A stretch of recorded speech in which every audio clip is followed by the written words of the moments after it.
Hello champions, कैसे हो तुम सब। गुड मॉर्निंग हो या गुड इवनिंग, जब भी आप ये वीडियो देख रहे हो, कैसे हो तुम सब ज़रूर मुझे कमेंट सेक्शन में लिखकर बताओ। और हाँ, आपकी तैयारी कैसी चल रही है, सब कुछ ठीक ठाक तो चल रहा है ना।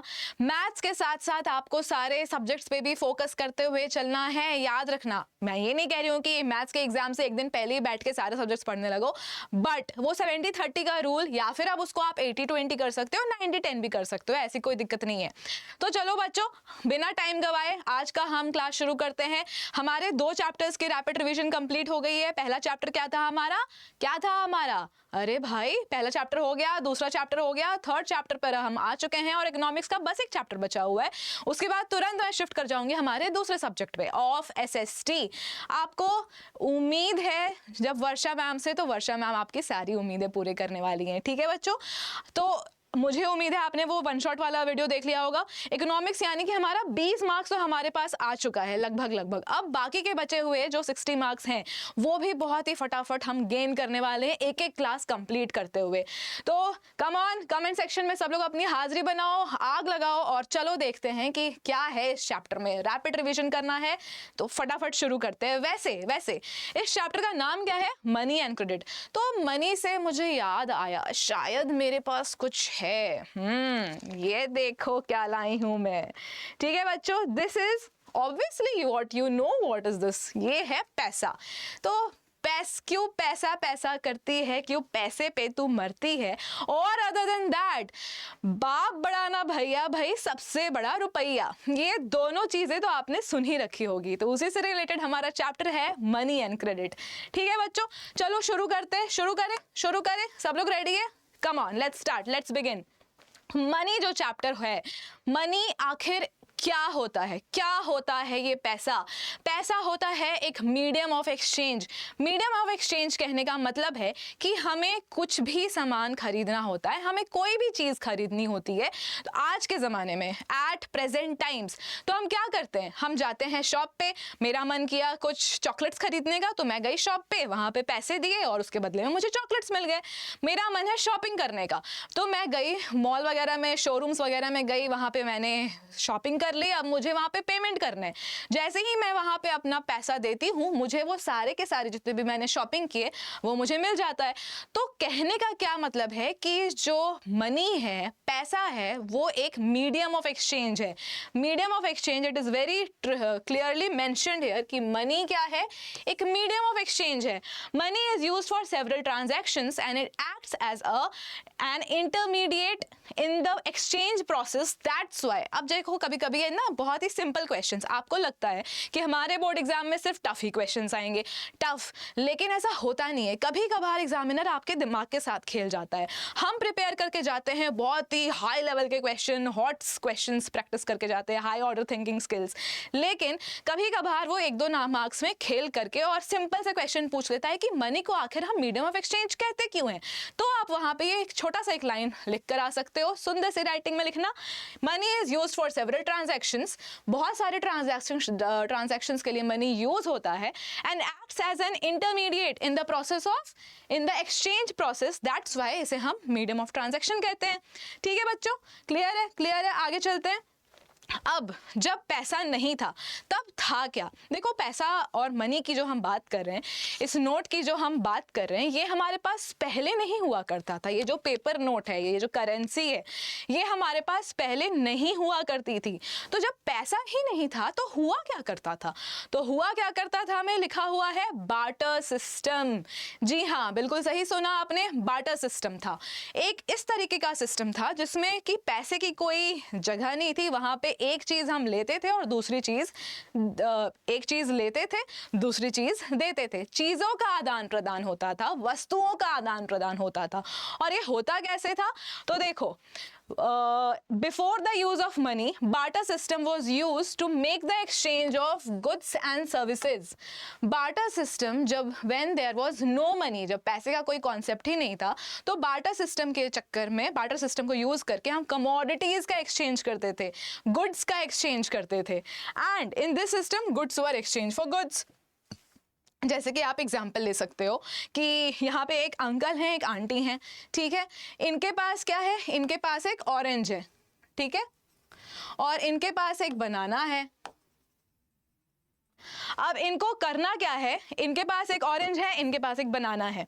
अब पुराने ज़माने की हम बात करें, ठीक है, पुराना ज़माना, अभी का मत याद रखना।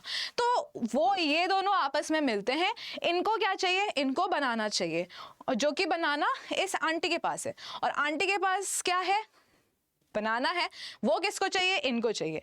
एंड सिमिलरली इनके पास ऑरेंज नहीं है, बट इनको ऑरेंज की ही नीड है। तो यहाँ पे क्या हो रहा है कि एक की जो नीड है वो दूसरे वाला इंसान फुलफिल कर रहा है, यानी कि यहाँ पे जो एक नीड एंड उसकी फुलफिलमेंट की जो कॉन्सेप्ट है वो दोनों तरफ से कंप्लीट की जा रही है।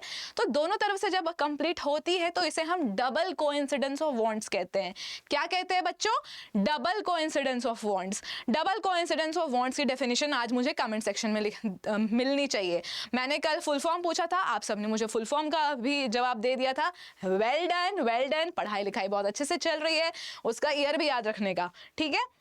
तो डबल कोइंसिडेंस ऑफ वांट्स का मतलब होता है mutual need required.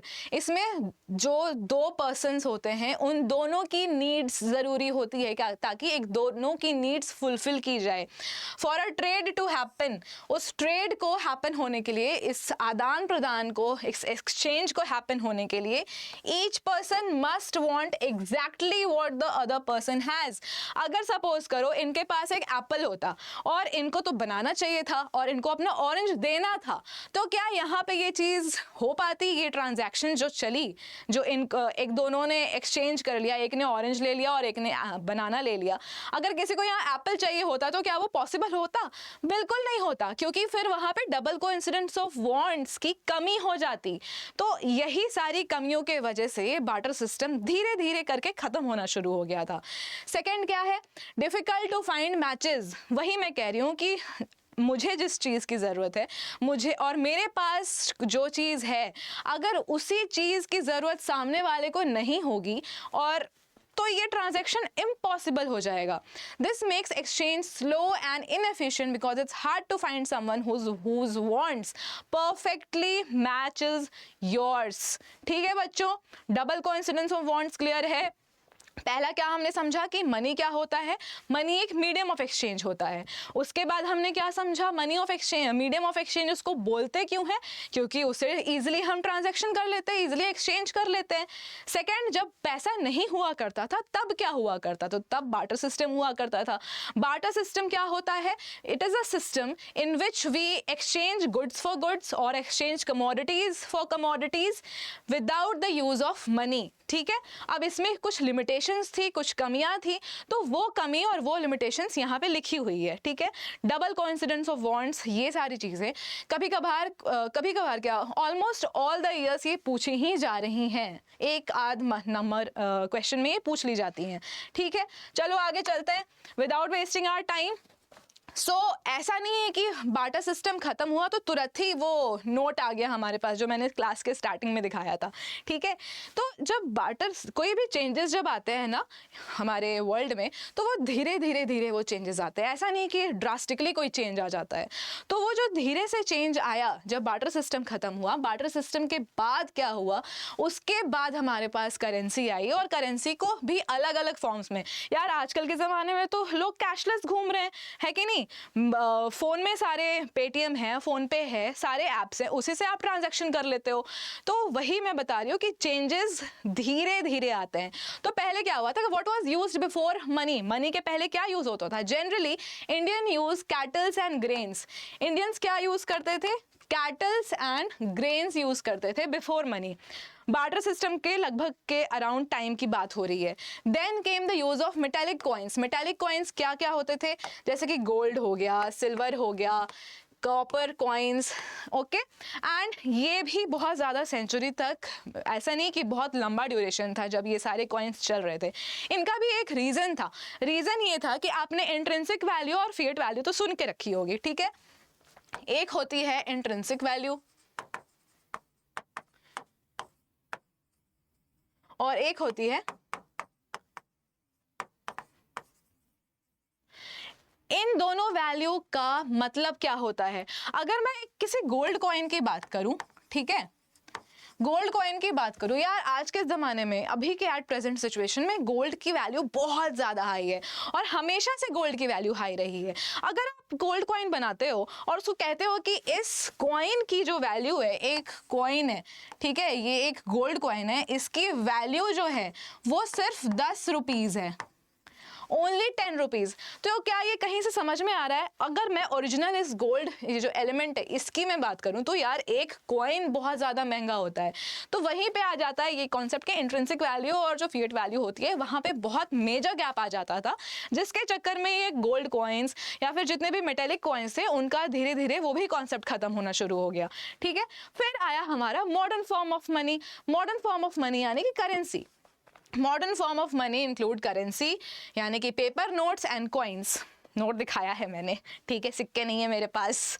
Paper, notes and coins. Modern currency notes is not made of precious metals. वही बात हो रही है कि अगर आप प्रीशियस मेटल्स के पैसे या सिक्के बना दोगे तो फिर उसकी जो अपनी मेटल की वैल्यू है वो खुद उसकी जो फिएट वैल्यू उससे ज़्यादा बढ़ जाती है। देखो बच्चों, इंट्रिंसिक कहने का मतलब है कि वो जिस चीज़ों से बना हुआ है, लाइक गोल्ड कॉइन गोल्ड से बना हुआ है, उसकी वैल्यू बहुत ज़्यादा है, बल्कि उसकी जो फेस वैल्यू या फिएट वैल्यू है वो कम है, वो सिर्फ 10 रुपीज़ थी। एक्चुअल में ये गोल्ड हो सकता है कि उस टाइम पे 10,000 का हुआ करता होगा। ठीक है, आया समझ में? यहाँ तक क्लियर है? आगे चलते हैं। They are neither of everyday use. और ये जो पेपर नोट्स होते हैं, अब मुझे ये बताओ, ये जो पैसा है, ये जो 500 रुपीज़ की नोट है, ये एक्चुअल में ये जिस चीज़ का बना हुआ है ये तो सिर्फ एक पेपर है ना। मैं पेपर का क्या ही यूज़ करूँगी, पेपर को मैं क्या बेच कर और इससे क्या ले लूँगी। लेकिन इस पर जो हमारे, आपको दिख रहा होगा, इस पे जो हमारे गांधी जी हैं उनकी वैल्यू है। ठीक है, इस पे जो 500, यहाँ पे जो 500 लिखा हुआ है उसकी वैल्यू है बच्चों। समझ में आई? ठीक है, सो अब क्या होता है कि अब आपकी इंट्रिंसिक वैल्यू एकदम मिनिमम हो जाती है, आप उसका कुछ यूज़ नहीं कर सकते हो मॉडर्न फॉर्म ऑफ मनी में, और इनकी फेस वैल्यू या फिएट वैल्यू चलती है। ठीक है, क्लियर है? क्लियर है? आगे चलें। आगे चलते हुए हम देखते हैं कि आखिर ये जो पैसे हैं हमारे पास आज के ज़माने में, जितने भी पैसे हैं, नोट्स है वगैरह है, करेंसीज़ हैं, तो इनको आखिर इतनी ऑथराइजेशन क्यों मिली? अब भाई कोई मुझे आकर कहे कि मैं आपको ये 10 रुपये का नोट देता हूँ और मैं मना कर दूँ उसको कि नहीं ये तो मेरा मन नहीं है लेने का, तुम मुझे 20 रुपये का नोट ला के दो, क्या मैं ऐसा कर सकती हूँ? क्या मैं ये बोल सकती हूँ कि नहीं ये तो मैं नहीं लूँगी, ये मैं ले ही नहीं सकती, दिस इज़ नॉट अलाउड, ये चल नहीं रहा है मार्केट में? ये नहीं ना हो सकता। ये जो चीज़, ये जो टर्म अभी मैंने यूज़ किया है कि ये नोट अभी मार्केट में चल नहीं सकता, या फिर ये नोट अभी चल रहा है, इनके डिनोमिनेशंस के नोट अभी चल रहे हैं, इसको कहने का मतलब होता है कि हमारी जो इंडियन गवर्नमेंट है, हमारा जो भारत सरकार है, वो हमारे इन करेंसीज को एक ऑथराइजेशन देता है, एक लीगल टेंडर देता है कि आप भाई अब ये सारे पैसे हैं मार्केट में, आपको इनको यूज़ करना है। ठीक है, जैसे डीमोनेटाइजेशन हुआ था ना, याद है तुम सबको डीमोनेटाइजेशन हुआ था, आप सब छोटे छोटे रहे होगे उस टाइम पे। खैर बहुत ज़्यादा पुरानी बात नहीं है, बट स्टिल काफ़ी हो गई, 2000 अराउंड 16 या 17 में हुआ था ये। ठीक है, तो जब डीमोनेटाइजेशन हुआ था तब क्या हुआ था कि अचानक से वो 2-2 हज़ार वाले नोट कैंसिल होने शुरू हो गए थे कि नहीं आपको जाके ये जमा कराना है, इसके बदले में आपको दूसरे नोट्स मिल जाएंगे। तो क्या हुआ उस समय, गवर्नमेंट ने क्या ऑर्डर निकाला? गवर्नमेंट ने ऑर्डर निकाला कि अब के बाद से from the that particular date, तब से ये 2000 का नोट नहीं चलने वाला है मार्केट में। आपको कहीं पर भी लेके जाओगे आप 2000 का नोट, तो फिर वो आपको मना कर देगा, उसके बदले में ट्रांजेक्शन्स नहीं हो पाएंगे। वही बात हो रही है लीगल टेंडर की। The government of India declares the rupee as a legal tender. It is legally accepted for all the payments in the country. जितने भी पेमेंट्स हो रहे हैं कंट्री में या फिर आउट ऑफ कंट्री ऑल्सो, इसको लीगली एक्सेप्ट किया जाएगा। Next is issued by RBI. The Reserve Bank of India issues and regulates currency notes which builds the trust among people। जो आरबीआई है, the RBI the great, the central bank of India, वही ये सारे issues notes को issue करता है। ठीक है, government guarantee every currency note carries a promise by the RBI governor giving. अब इस पे अगर आप ध्यान से देखा होगा, खैर अभी तो आपको दिखेगा नहीं, मैं क्या ही दिखाऊं, इसमें आपके गवर्नर के सिग्नेचर रहते हैं। तो वो जो सिग्नेचर होता है ना गवर्नर का, वो एक हमें विश्वास दिलाता है, एक हमें ट्रस्ट बिल्ड करता है कि हाँ भाई ये ही है एक्चुअल मनी जो कि मैं कहीं पर भी लेके जाऊंगी तो इसके बदले में ट्रांजेक्शन हो जाएगा। उसके बाद क्या है, general acceptability. People accept money in exchange for goods and services because everyone believes other will also accept it. और लोग इसको यूज़ क्यों कर रहे हैं? क्योंकि लोगों के दिमाग में ये चीज़ें फिट की कर दी गई हैं कि सरकार ने बोला है भाई तो ये तो यूज़ हो रहा है, बाकी लोग भी यूज़ कर रहे तो मैं भी यूज़ करूँगा। ठीक है, डन है, डन है। This trust and legal backing give currency it's value in India. तो ये जो ट्रस्ट है और पीछे से इसमें जो लीगल कॉन्सेप्ट्स और लीगल बैकिंग मिली हुई है हमारे करेंसीज को, इस चक्कर में इस वजह से हमारा जो करेंसी है वो सर्कुलेट होता है और हम उसे यूज़ करते हैं। ठीक है, क्लियर है? चलो डन डन डन डन। मैं बहुत ही क्विक रैपिड रिवीजन करवा रही हूँ। आई होप आप सबको कॉन्सेप्ट समझ में भी आ रहा होगा। नहीं समझ में आ रहा है कोई भी चीज़, आई होप कि ऐसा ना हो, बट स्टिल आप अपने कन्फ्यूजन्स मुझे कमेंट सेक्शन में पूछ सकते हो। ठीक है, नाउ अब जो पैसे की हम बात कर रहे थे, जितनी भी करेंसीज की हम बात कर रहे थे, उनका फॉर्म्स कुछ अलग अलग होता है। फॉर्म्स एक तो वो करेंसी नोट्स वाला फॉर्म हो गया एंड कॉइन्स वाला फॉर्म हो गया। उसके अलावा ना और भी चीज़ें होती है लाइक डिपॉजिट विथ बैंक। हम बैंक में जाके डिपॉजिट करते क्यों हैं? सपोज करो किसी के घर में अराउंड 50,000 पैसा 50,000 रुपीज़ है, तो और उसे उसका जो यूज़ है वो सिर्फ 20,000 का है। उसके पास अब कितने बच गए? 30,000 बच गए। तो वो जो 30,000 बचे हैं उसके पास, वो क्या करेगा? वो जाकर, अब इतना देखो कैश घर में रखना सेफ नहीं माना जाता है। सेफ कहाँ माना जाता है? बैंक में माना जाता है, क्योंकि बैंक में यार नहीं आते चोर वगैरह चोरी करने के लिए। जनरली आपको कितनी ही न्यूज़ सुनने के लिए मिलती है कि SBI में लूट हो गया और यहाँ ये हो गया, नहीं मिलती ना। तो banks are considered very safe. तो लोगों के पास जो एक्स्ट्रा कैश होता है वो ले जाते हैं और बैंक में डिपॉजिट करते हैं। तो वहीं से ये कॉन्सेप्ट आता है deposits with banks. Safe place to keep money. People keep their money in banks instead of at their home. For safety के लिए ही वो जाते हैं बैंक अकाउंट्स। अब जब आपको बैंक जाना होता है तो जब भी आप पहला जो सबसे पहला टाइम होता है जब आपको बैंक में जाके पैसे जमा करना होता है, तो आपको ऐसे नहीं कि वो सीधे पे आपके पैसे ले लेंगे, आपको उसके लिए खुलवाना होता है बैंक अकाउंट। बहुत ही सिंपल सा प्रोसेस होता है। I don't know how many of you have gone to bank with your parents, but जब भी आप कभी भी अकेले जाओगे या किसी के साथ भी जाओगे, थोड़ा सा ऑब्जर्व करना, अकाउंट खुलवाया जाता है तब जाके उसमें आप अपने पैसे डिपॉजिट करते हो। ठीक है, money is deposited in accounts like savings account में एंड करंट अकाउंट में। इंटरेस्ट अर्न, अब आपने जो डिपॉजिट वहां जमा किया है उसके ऊपर आपको बैंक इंटरेस्ट पे करना शुरू करती है। अच्छा मुझे ये बताओ, आपके घर में जैसे मैंने एग्जांपल दिया 50,000 रुपए हैं, 20,000 आपका खर्च है, 30,000 आपके बचा के रखे हुए हैं। तो वो जो 30,000 आपने बचा के रखे हैं, क्या उस पर कुछ आपको अलग से इंटरेस्ट मिलेगा या फिर अलग से वो पैसा क्या थोड़ा सा भी इंक्रीज हो सकता है क्या? अगर आप अपने घर में रखे रहो तो नहीं हो सकता ना, लेकिन ये चीज बैंक में हो सकता है। Bank pay interest on the money deposited by the customers. ठीक है, now use for the loans, banks use the deposited money to give loans to other people and earn profit. अब आपके दिमाग में भी ये सवाल उठता होगा कि मैम बैंक आखिर इतना क्यों भला करती है लोगों का कि पैसे दे देती है, लोन्स भी, पैसे डिपॉजिट्स करवा लेती है, लोन्स भी दे देती है, बहुत ही अच्छे से बैंक अपना काम करती है। तो क्या ये पब्लिक वेलफेयर के लिए है? पब्लिक वेलफेयर के लिए तो एक है ही, वो मैं कॉन्सेप्ट को नहीं खारिज करूंगी। अदर देन दैट बैंक को चाहिए होता है अपना प्रॉफिट रनिंग ऑर्गेनाइजेशन है ये सारे के सारे।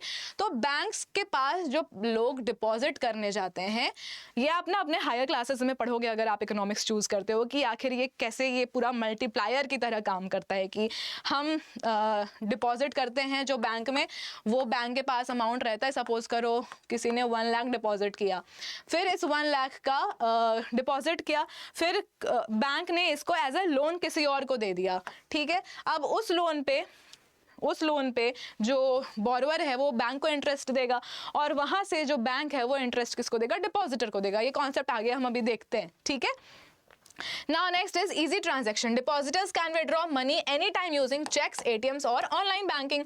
ऑनलाइन बैंकिंग का भी बहुत अच्छा खासा ज़माना आ चुका है। तो ऑनलाइन बैंकिंग हो, जैसे मैंने अभी कुछ देर पहले बताया था, फ़ोन पे है, पेटीएम है, तो हम सारी चीज़ें हर तरीके के मीडियम्स यूज़ कर रहे हैं to transact, to exchange. Now check facility, check facility क्या होती है? ये रहा आपका चेक, खैर यहाँ डॉलर है, ठीक है, होपफुली आप कभी डॉलर में भी अर्न करो अपने इनकम। नाउ चेक होता क्या है? A cheque is a paper issued by a account holder to the bank instructing the bank to pay a specific amount of money to a person और organisation. Cheque जब हम issue करते हैं, नहीं मैंने चेक मेरे पास चेक नहीं है, मेरे पास ये नोट रखा हुआ है। जब हम चेक इशू करते हैं तो चेक में हमारा नाम जाता है, अमाउंट जाता है, डेट जाती है, सिग्नेचर जाती है, उसमें बैंक के कुछ account numbers and IFSC code, कुछ डिटेल्स होते हैं। एंड जब हम वो चेक लेकर जाते हैं, वो आपने सुना होगा ना, चेक बाउंस हो गया या फिर चेक दिया है बैंक को, वहां से फिर कैश मिल जाता है आपको उसके बदले, ठीक है, या फिर जिसके नाम पे वो चेक लिखा जा रहा है कि किसको आखिर पे करना है, तो उस पर्टिकुलर पर्सन या उस पर्टिकुलर ऑर्गेनाइजेशन को वो चेक हो जाता है। जैसे कि आपने करोड़पति देखा होगा, बिल्कुल देखा होगा, तो करोड़पति में जो चेक मिलता है, जो मेजर है वो तो करोड़पति जो वो है वो आपको चेक दे देती है। चेक आपके नाम पे रहता है, आप उस चेक को लेके बैंक जाते हो और बैंक आपको वो कैश दे देता है। यही प्रोसेस चल रहा होता है चेक का। नाउ एक काफ़ी सेफ मेथड माना जाता है कि अब करोड़पति में तो यार बहुत अच्छे खासे अमाउंट के पैसे मिलते हैं ना, 6,40,000, 12,50,000 लाइक दिस, तो क्या उतना कैश आप लेकर ट्रैवल करोगे? It's nonsense concept. उतना कैश लेके कोई नहीं ट्रैवल करता, इसलिए आता है चेक कि उतना ज़्यादा कैश को एक छोटे से चेक में, इतना छोटा सा प्यारा सा चेक होता है, वही वैल्यू रखता है कि हाँ उसके बदले में आपको बैंक कैश दे वो आपके अकाउंट में ट्रांसफर हो जाता है। Next is direct transfer. The money is transferred directly from the payer's bank account to the receiver's bank account. जो पे करेगा उससे जो रिसीव करेगा उसमें ट्रांसफर हो जाएगा। And the next is proof of payment. A cheque provides a written record of the transaction, और cheque एक रिटन रिकॉर्ड भी है, ठीक है। यहाँ तक deposits with bank, cheque facilities clear है, क्लियर है, क्लियर है बच्चों? कमेंट सेक्शन में बताओ मुझे कैसा लग रहा है क्लास आपको आज का। नाउ नेक्स्ट इज क्रेडिट, जिसको हम लोन भी बोलते हैं। जो क्रेडिट होता है या जो लोन होता है, अब लोन का मतलब होता है उधार। उधार हर किसी को कभी ना कभी लेना ही पड़ता है। There are multiple uses, multiple purpose in our life, जिसके वजह से हम बहुत ज़्यादा कैश का जब ज़रूरत पड़ता है ना और हमारे पास होता नहीं है, ठीक है, एग्जाम्पल से समझते हैं, तब हमें लेना पड़ता है लोन। और loan is not a bad thing, it is a very useful thing. आपका कुछ रुका हुआ काम है, वो आप लोन ले लेते हो, फिर उसको वापस से रीपे कर देते हो और आपका वो काम हो जाता है। अगर अगर अगर ध्यान से सुनो, अगर आपने सही सोर्सेज से लोन लिया है तो, सही सोर्सेज, फॉर्मल, इनफॉर्मल, आया समझ में मैं कहाँ ले जा रही हूँ क्लास को? तो सबसे पहले समझते हैं क्रेडिट क्या होता है। Credit refers to an agreement in which the lender supplies the borrower with money, lender supplies the borrower with money, goods or services in return for the promise of the future repayment। इसके कहने का मतलब है कि आपका जो lender है वो आपको, लेंडर सप्लाइज, जो इसने पैसे लिए हैं, जो उधार ले रहा है उसे हम बोरोवर बोलते हैं, ठीक है, और जो उधार दे रहा है, जो पैसे दे रहा है, उसे हम क्या बोलते हैं? लेंडर बोलते हैं, ठीक है। Now in simple words, simple भाषा में भी समझ लेते हैं। Credit means borrowing money with a promise to repay its later, usually with interest। usually with interest यहाँ पर इसलिए लिखा हुआ है क्योंकि obviously अभी हम टर्म्स ऑफ क्रेडिट पढ़ने वाले हैं। टर्म्स ऑफ क्रेडिट में जो कि अलग अलग सोर्सेज जहाँ से आप लोन ले सकते हैं, तो उसमें कुछ सोर्सेज ऐसे भी होते हैं जो कि बिना इंटरेस्ट के, बिना कोलैटरल के आपको पैसे दे देते हैं, बट वो सेफ नहीं होता, ठीक है बच्चों। चलो यहाँ पे वैसे आपके लिए क्वेश्चन है, यस, मुझे इस क्वेश्चन का आंसर चाहिए कि what do you think would happen if all the depositors went to withdraw their money at the same time from the bank। अच्छा, एक बैंक है, वहाँ ऐसा तो नहीं है कि सिर्फ तुम्हारे जहाँ पे भी तुम रहते हो उस शहर में जो भी SBI या फिर कैनरा बैंक और पंजाब नेशनल बैंक, कोई भी बैंक का एग्जांपल ले लो, ऐसा तो हो नहीं सकता है ना कि वहाँ पे कोई 5-10 लोगों का ही अकाउंट खुला हुआ होगा, सिर्फ 5-10 लोग ही वहाँ कुछ डिपॉजिट करके रखे होंगे। वहाँ बहुत सारे लोगों के डिपॉजिट्स हैं, बहुत सारे लोगों का अकाउंट्स है, लेकिन क्या ये पॉसिबल है कि सारे के सारे लोग अगर एक ही दिन पे अपने पैसा विड्रॉ करने पहुंच जाए बैंक, तो फिर वो आखिर बैंक कहाँ से चुकाएगा? इतना क्या पैसा होता है बैंक के पास? आंसर सोच समझ के मुझे कमेंट सेक्शन में लिखना, आई विल चेक। उसके पहले ये कॉन्सेप्ट समझ लो कि हो क्या रहा है यहाँ पे। ये डिपॉजिटर्स है, relation between the depositors, banks and borrowers. ये रहा आपका बैंक, ठीक है, ये हो गया डिपॉजिटर्स और वो हो गए आपके बोरोवर्स। डिपॉजिटर्स नाम से क्लियर है, ठीक है, यहाँ ए है और ये बी है। इसको मैं डिपॉजिटर बना देती हूँ, ओके, और ये बी फॉर बोरोवर हो गया, ठीक, बोरोवर बना देती हूँ। अब हो क्या रहा है यहाँ पे, ये डिपॉजिटर है, ये अपना पैसा जाकर बैंक में डिपॉजिट कर देता है। बैंक में जाकर डिपॉजिट करता है तो फिर बैंक इसको उस पैसे पे क्या देता है, इंटरेस्ट देता है, इंटरेस्ट पे करता है। उसका जो वैल्यू है पैसे का वो थोड़ा थोड़ा हल्का हल्का अमाउंट से बढ़ना शुरू हो जाता है। एंड यहाँ पे क्या हो रहा है, बोरोवर जाता है, बोरोवर यानी कि जो पैसे लेने गया है बैंक से, उसको चाहिए, उसको जरूरत है पैसों का, तो वो जाता है बैंक से लेता है लोन, और जब वो लोन ले लेता है तो उसको चुकाना भी तो पड़ेगा, और चुकाने पे भी लगता है इंटरेस्ट, तो उसे भी इंटरेस्ट देना पड़ेगा, ठीक है। ये गिव्स इंटरेस्ट, ये इंटरेस्ट दे रहा है, ये कौन, बैंक इसको, ठीक है, बैंक इसको इंटरेस्ट दे रहा है, bank is giving interest to depositors उसके डिपॉजिट पे, और यहां जो बोरोवर है वो इसको बैंक इंटरेस्ट। आया समझ में, हुई बातें ये क्लियर कि यहाँ पे कैसे रिलेशनशिप है डिपॉजिटर्स और बोरोवर्स के बीच में। जो डिपॉजिटर है वो जाएगा बैंक जाके अपने पैसे डिपॉजिट करेगा, पैसे डिपॉजिट करने के बाद क्या होगा, बैंक उसको उस पे इंटरेस्ट देना शुरू करेगी। बोरोवर है वो जाता है बैंक के पास, वो वहां से उधार लेता है, वो लोन लेता है, लोन जब ले लेता है तो फिर उसे वो इंटरेस्ट चुकाना पड़ता है, बोरोवर बैंक को देता है, ठीक है बच्चों, ये दे रहा है, गिव्स। इस क्वेश्चन का आंसर मुझे कमेंट सेक्शन में बता देना, ठीक है, आई विल चेक। एंड आगे बढ़ते हैं आपके इकोनॉमिक्स बुक में। यार देखो, केस स्टडी तो क्वेश्चंस करानी है, मैं कह रही हूँ, मैं कराऊंगी उसको, बहुत अच्छे से केस बेस्ड क्वेश्चंस करा दूंगी। उसके अलावा हम चैप्टर के बीच से कुछ केस स्टडीज पढ़ते हुए चल रहे हैं, जैसे कि वन शॉट वीडियो में भी हमने पढ़ा था, चैप्टर 1 और 2 में भी थोड़ा बहुत देख लिया था, इस चैप्टर में भी देख लेते हैं कि ये आखिर कहानी क्या है सलीम और सपना की। तो सलीम क्या है, सलीम एक स्मॉल प्रोड्यूसर है, वो शूज बनाता है, ठीक है, जूते बनाता है वो, हाई। और एक कहानी है स्वप्ना की, स्वप्ना एक स्मॉल फार्मर है और वो क्या ग्रो कर रही है, वो ग्राउंडनट ग्रो करती है, ठीक है। यहां तक कोई कंफ्यूजन तो नहीं है कि दोनों की कहानी क्या थी, दोनों क्या ग्रो कर रहे हैं। एक बात क्लियर है कि दोनों को पैसे की जरूरत तो है। अब क्या चल रहा है, high interest loan from the informal sector, ये जाता है एक इनफॉर्मल सेक्टर से हाई लोन, हाई इंटरेस्ट का लोन उठा लेता है, ठीक है। सलीम कितने पैसे बोरो किया, 5,000 बोरो किया यार, वो गया मनी लेंडर के पास से 5,000 रुपए बोरो कर लिया, लेकिन वो जो मनी लेंडर है उसने उससे बहुत ज्यादा, बहुत ही high rate of interest charge कर दिया, अराउंड 10% पर मंथ। निकाल के बता देना 5,000 का 10% कितना होता है, ठीक है, सोचो उसको कितना इंटरेस्ट पे करना पड़ रहा था। फिर क्या होता है कि अब इतना ज्यादा इंटरेस्ट, यार एक तो ऐसे ही वो है, उसकी फाइनेंशियल कंडीशन ठीक नहीं है और उसे इतना ज्यादा भारी इंटरेस्ट चुकाना पड़ रहा है, वो कहां से चुका पाएगा, उसके पास तो पैसे ही नहीं, उसने तो पैसे ही इसलिए लिए थे ताकि उसका काम हो जाए।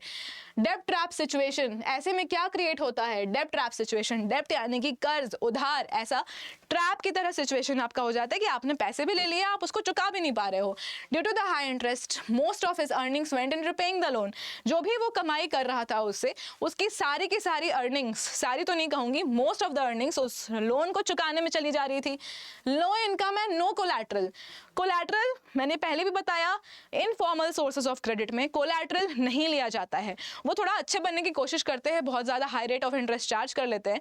एंड बेसिकली जो इतने भी जिनकी फाइनेंशियल कंडीशन अच्छी नहीं होती है, द पुअर पीपल, उनके पास कोलैटरल जैसी चीज़, क्योंकि कोलैटरल एक एसेट है, वो एसेट उनके पास जनरली होता नहीं है, तो वो कोलैटरल नहीं होता, जिसके चक्कर में उनसे high rate of interest charge कर लिया जाता है। बीइंग अ स्मॉल प्रोड्यूसर, उनके पास कोई एसेट नहीं था to give as security, so he could not get a bank loan. और इसी वजह से this is the reason why people go to money lenders. Generally ये रूरल एरियाज में होता है, क्योंकि रूरल, एक तो रूरल एरियाज में हर जगह बैंक है नहीं, दूसरी बात है कि बैंक आपसे लोन देने के लिए आपसे मांगती है कोलैटरल, वो सिक्योरिटी मांगती है। लेकिन अक्सर ऐसा होता है कि रूरल पीपल के पास वो कोलैटरल, वो असेट होता नहीं है तो एज अ प्रूफ देने के लिए, और उनको होती है पैसे की ज़रूरत। तो उस चक्कर में वो जाते हैं मनी लेंडर के पास और मनी लेंडर से वो ले लेते हैं पैसे जो कि वो चुका नहीं पाते और अल्टीमेटली एक पूरा डेब्ट ट्रैप का साइकिल में वो फंस के रह जाते हैं। ठीक है।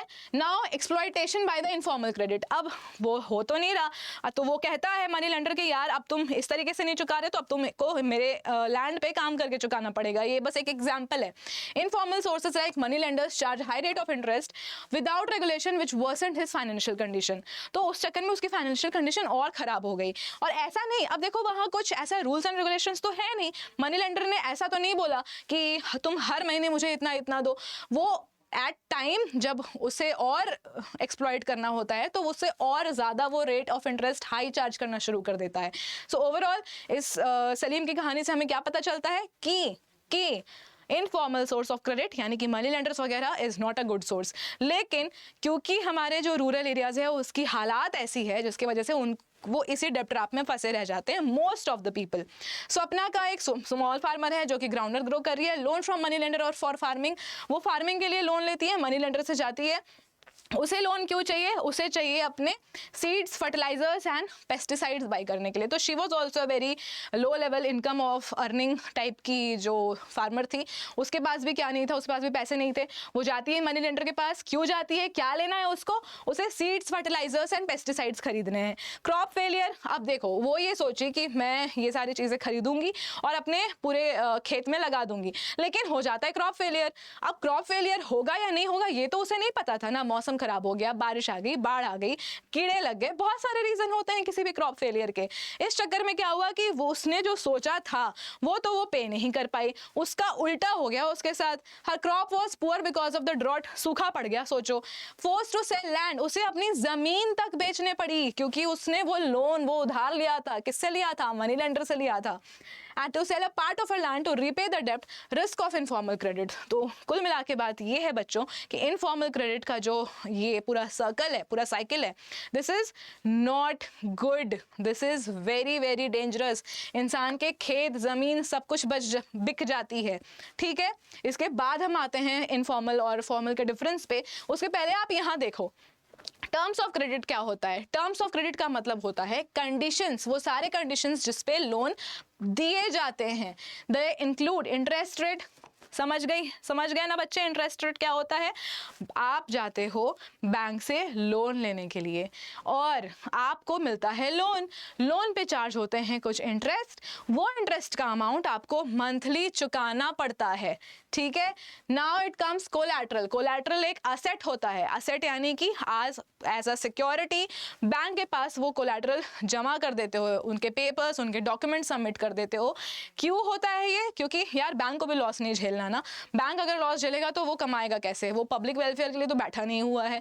इसलिए उसने वो कोलैटरल रख लिया कि सपोज करो वो जो पर्सन है वो फेल हो जाता है लोन को रीपे करने से, तो हम उसके कोलैटरल में से, हम उसके एसेट में से वो पैसा चुका लेंगे। ठीक है, ये बैंक सोचता है।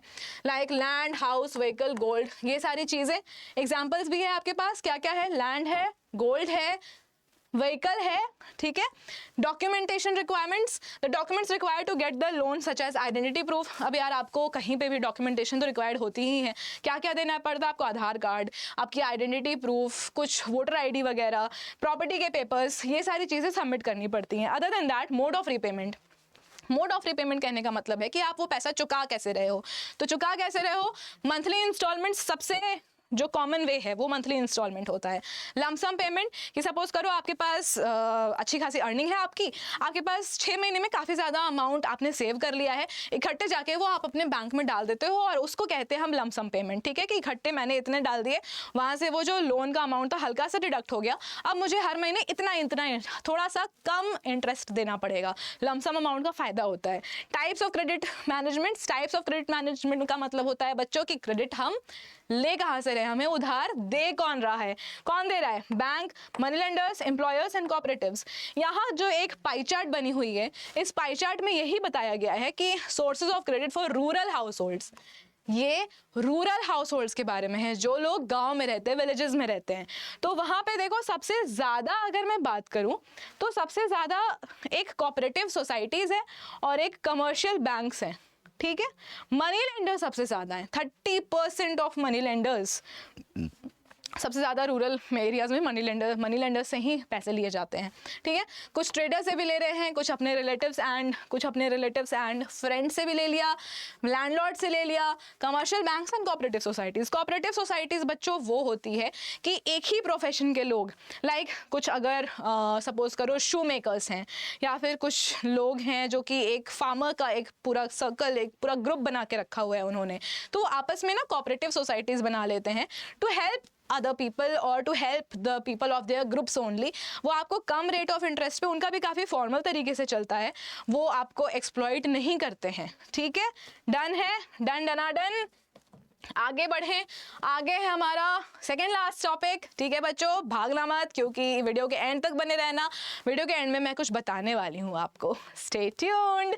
So difference between formal and informal credit, ये है आपका फॉर्मल। कल मैंने जो डिफरेंस बताया था कि हमें डिफरेंस ऐसे ही लिख के आना है, तो उसको ही आज कंटिन्यू करते हुए मैंने ये डिफरेंस का बॉक्स बनाकर लाई हूँ। इधर लिखना है आपको बेसिस, इधर फिर लिखना है आपको फॉर्मल, और यहाँ हो जाएगा आपका इनफॉर्मल, ठीक है। बेसिस में क्या है, बेसिस में आपका पर्पस, एक पर्पस है। पर्पस क्या है आपके फॉर्मल का, डेवलपमेंट एंड सपोर्ट, उसको डेवलपमेंट करना अपना भी और जो लोन ले रहे हैं उनके भी, एंड प्रॉफिट मेकिंग। इनफॉर्मल का मतलब होता है कि उसको सिर्फ, उसका जो मोटिव है सिर्फ प्रॉफिट कमाना है, ओनली।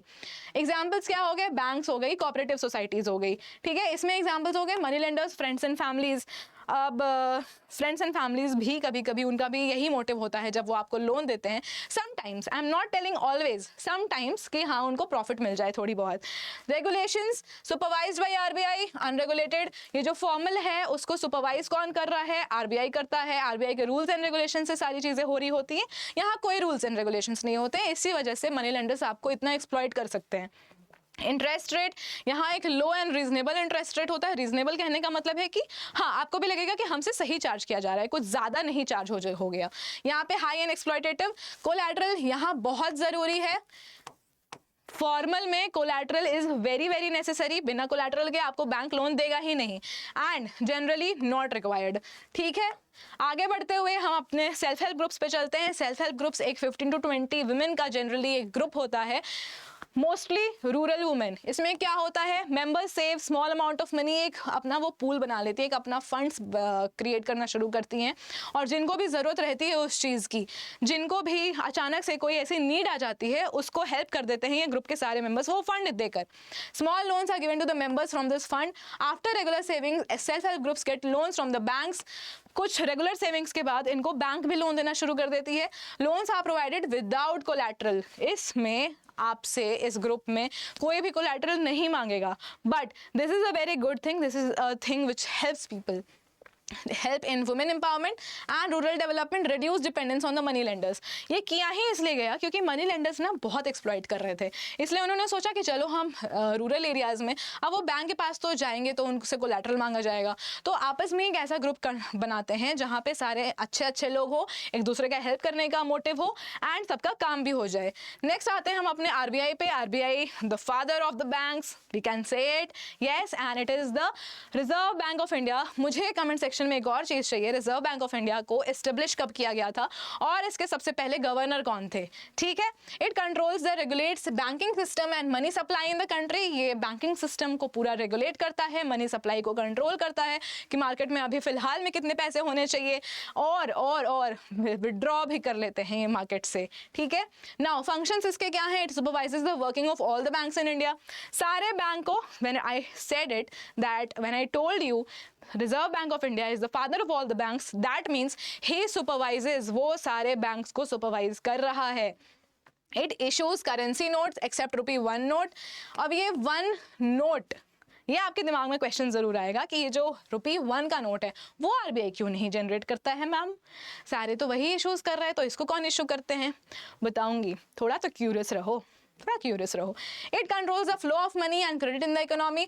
मैंने पहले ही बताया कि जो मनी है जब उसके ही सारे जितने भी प्रोसेस हो रहे हैं, जितने भी मैन्युफैक्चरिंग हो रही है नोट्स की, कॉइन्स की, वो सारे के सारे हैंडल आरबीआई कर रहा है, तो उसी तरीके से वो उसके फ्लो को भी कंट्रोल करता है। And it ensures bank follows rules and protect depositors interest. ठीक है बच्चों, क्लियर है यहाँ तक? क्लियर है? आज हम इस चैप्टर को यहाँ पे ख़त्म करते हैं। हमारे इकोनॉमिक्स का 3 chapter, can you believe, 3 chapter ख़त्म हो गया है। एंड अदर देन दैट हमारा सिर्फ एक ही चैप्टर बचता है जो कि है ग्लोबलाइजेशन। और मैंने जो बोला था कि वीडियो के एंड तक बने रहना, मैं कुछ बताने वाली हूँ, तो बताने वालों में आपको चैनल पे पता चल जाएगा, बहुत ही जल्दी आपको पता चल जाएगा। ठीक है बच्चों, टिल देन आप पढ़ाई करते रहो, बहुत ही अच्छे से मेहनत करो, बहुत फोड़ना है हमारे क्लास 10 एग्जाम्स को। Till then keep studying champions and stay healthy. जय हिंद।